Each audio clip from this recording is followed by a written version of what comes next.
Understanding camera lenses, quick guide.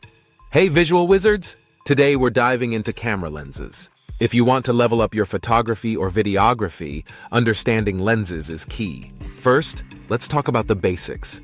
There are two main types of lenses, prime and zoom. Prime lenses have a fixed focal length, meaning they don't zoom in or out. They're great for sharp images and low light conditions because they typically have wider apertures. Zoom lenses offer more versatility with variable focal lengths, allowing you to zoom in and out without changing lenses. They're perfect for events, or when you need to capture different shots quickly.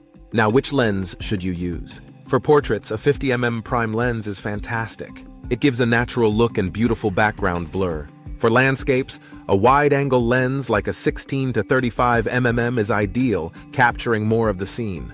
If you're into wildlife or sports, a telephoto lens like a 70 to 200 mm helps you get close to the action without being physically close. Remember, the best lens depends on your style and what you're shooting. Experiment with different lenses to find your favorite.